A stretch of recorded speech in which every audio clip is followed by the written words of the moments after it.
La compréhension orale, c'est la pierre angulaire de l'enseignement d'une langue étrangère. Et en plus, cette compétence vise l'acquisition progressive de stratégies d'écoute et de construction de sens de divers énoncés oraux. La compréhension de l'oral dans les programmes de l'enseignement du français en Algérie a une place de choix puisqu'elle est la première compétence que nous travaillons avec les élèves.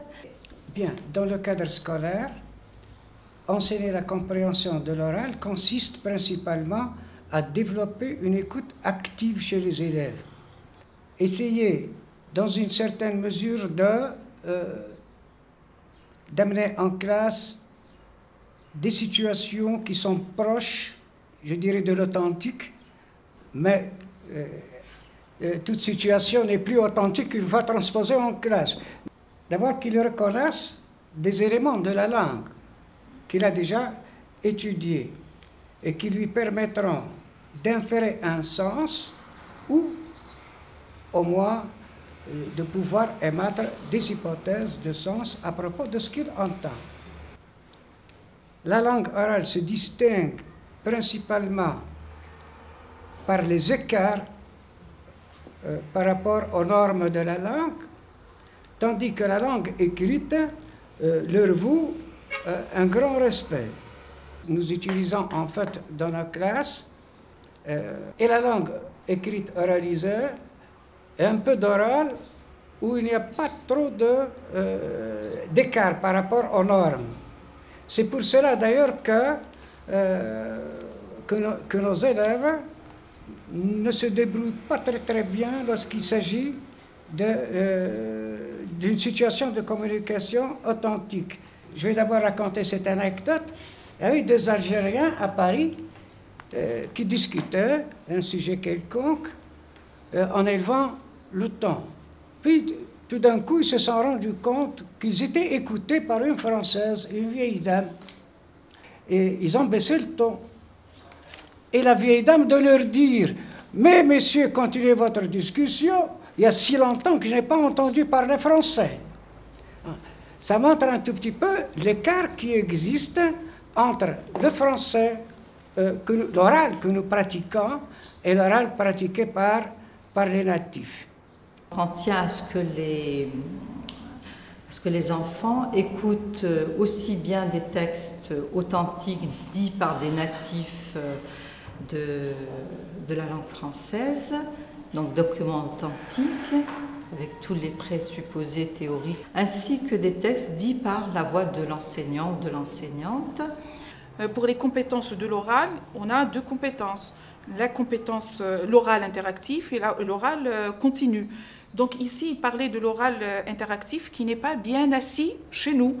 On enseigne à nos enfants un oral écrit, l'écrit oralisé. Donc c'est un oral de discours. Qu'est-ce qu'on entend par compétence chez nous de l'oral? C'est une compétence qui vise généralement à faire acquérir progressivement chez nos apprenants d'abord des stratégies d'écoute et après des stratégies de compréhension des énoncés à l'oral. Les activités de l'oral aident nos élèves à découvrir du lexique en situation, des différents registres de la langue, de repérer des mots-clés, de comprendre globalement, comprendre en détail et de reconnaître des structures grammaticales en contexte. Sur le support, je ne vais pas vous dire beaucoup parce que chez nous, on utilise beaucoup plus la voix du maître. On a eu du mal à changer d'abord les comportements de nos enseignants parce qu'ils travaillaient d'habitude manuel ouvert, ce qui va fausser au départ la situation de l'oral. Donc on a cherché d'abord à les habituer à travailler avec le livre fermé, de restituer ce climat d'abord de l'oral avec uniquement la voix du maître, et de là les amener à créer leur propre outil sonore. Ce qui est audiovisuel n'est pas travaillé chez nous. L'image donnait beaucoup d'explications au détriment des explications à l'oral. Donc on a privilégié de travailler surtout ce qui est CD et cassette, avec un grand effort de la part des enseignants. L'image serait là pour appuyer encore et davantage cette compréhension de l'oral. Oui. Par exemple, une fois, j'ai demandé à l'enseignant qui nous a présenté une séquence de l'oral, il y avait un document audiovisuel.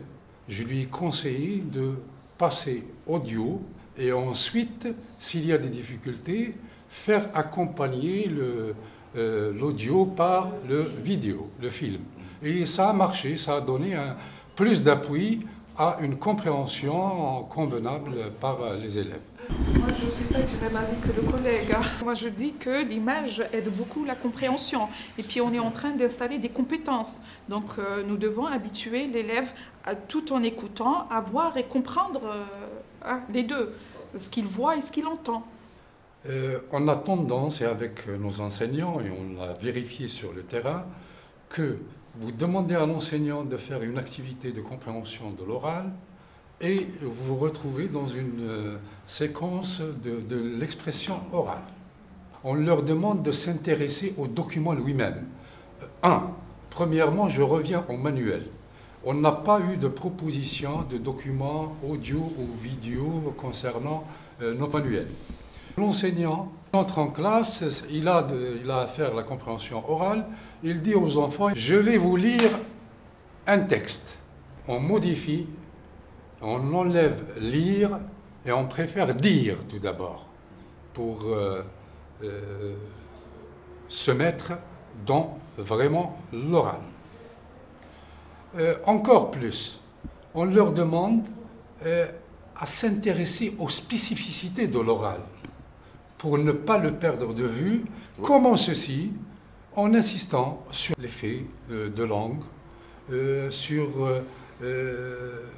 les bruits contenus dans le document lui-même, les intonations, sur le ton, sur l'intonation, sur le silence, et apprendre à l'expliquer, à lui donner sa signification.